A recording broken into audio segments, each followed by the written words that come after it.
সাহসিকতার পরিচয় দিয়েছে। আজকে দেখেন ঢাকায় দায়িত্বশীলের অভাব নেই, যোগ্য দায়িত্বশীলের কোনো অভাব নেই।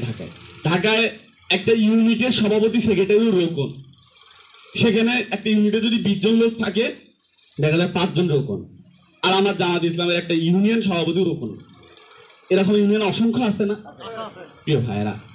এই জনপদগুলোকে যদি আমরা উর্বর করতে চাই তাহলে আমাদের এই ভাইদেরকে ফিরে আসা দরকার নিজ জনপদে। আমি উদাত্ত আহ্বান রাখতে চাই, ভাই জামাত ছাত্র শিবির যারা করেছে তারা কোনোদিন না খেয়ে মরে নাই, তাদের রিজেকের ব্যবস্থা আল্লাহ তাআলা উপর থেকে করে দেয়। আপনি সাহসিকতা নেন, আপনি হিম্মত নিয়ে সাহসিকতা নিয়ে এলাকায় ফিরে আসেন, একটা আমাদের দায়িত্বশীলদের সাথে পরামর্শ করেন।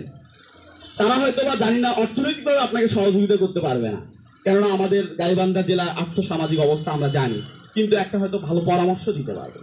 এই জন্য আমি বলবো, শুধু মানে দূর থেকে আফসোস করার মধ্য দিয়েই সীমাবদ্ধ থাকলে হবে না। আপনি ফিরে আসেন, এটা আসবেন শুধু ইসলামী আন্দোলনের কারণে। শুধু আল্লাহর জন্য আপনি আপনার নিজ জনপদে ফিরে আসেন, কেননা যে ভাইটা ছাত্র শিবিরের সদস্য ছিল, সাথী ছিল, দায়িত্বশীল ছিল, অনায়াসে এই ভাইটাকে নিয়ে এসে আপনি একটা দায়িত্ব দিয়ে দিতে পারবেন, সে ধুমতে পালন করতে পারবে। কিন্তু একজন আম জনতাকে জামাতে ইসলামী বানিয়ে তাকে দায়িত্বশীল বানানো, ও মৃত্যু পর্যন্ত যাবে, তারপরে ওই কোয়ালিটি আসবে না, এত সহজ না। এই জন্য আমি বলবো যে এটি শুধু উদ্যতন দায়িত্বশীলদের দোষ দিলেই হবে না, এটা আমাদেরও দোষ আছে। আর এই জায়গাটাতে আমি মনে করি ছাত্র শিবিরের দোষ বেশি। আপনার পক্ষ থেকে আগে আপনাকে, আমার পক্ষ থেকে আমাকে উদ্যোগ নিতে হবে, তারপর জামাত কতটুকু সহযোগিতা করবে, পরামর্শ দেবে না, পরিচয় করিয়ে দেবে না, কোথায় লজিস্টিক সাপোর্ট দেবে সেটা আমরা দেখব। কিন্তু আমাদেরকে উদ্যোগ নেওয়া দরকার ভাই। রিজিকের মালিক আল্লাহ। ঢাকায় বসে 20,000 30,000 টাকা বেতনের চাকরি করে এই টাকার কোনো বরকত নেই।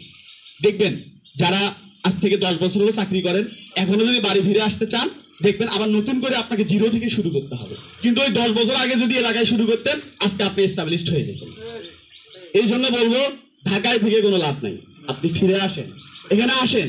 এই যে প্রতিষ্ঠানগুলো আমরা একসময় প্ল্যান করেছিলাম যে ইউনিয়ন ভিত্তিক একটা করে শিক্ষা প্রতিষ্ঠান করবো, ক্রাইসিসের কারণে হয় নাই, এখন হবে।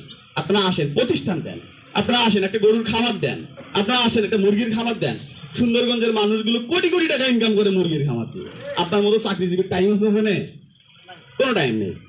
তাদের কাছে গেলেই 5,000 10,000 দেয়, আপনার কাছে ফোন দিলে আপনি 200 টাকা পাঠাই দেন, তাই না? এটা মানে আমি মজা করে বললাম আর কি ভাই, মন খারাপ করবেন না। আমি আমার মজার ছলে অনেকগুলো কথা বললাম প্রিয় ভাইয়েরা।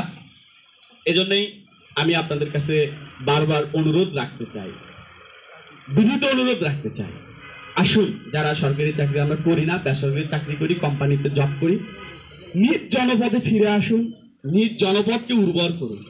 ময়দান তো এইটা, ঢাকায় তো কিছু না। বিশ্ববিদ্যালয়ে যারা পড়ে আমরা তো তাদেরকে পাঠাই, জেলা থেকে সাথী কর্মী সমর্থক আমরা বিশ্ববিদ্যালয়ে পাঠাই, তাদেরকে নিয়ে সেখানে সংগঠন পরিচালিত হয়।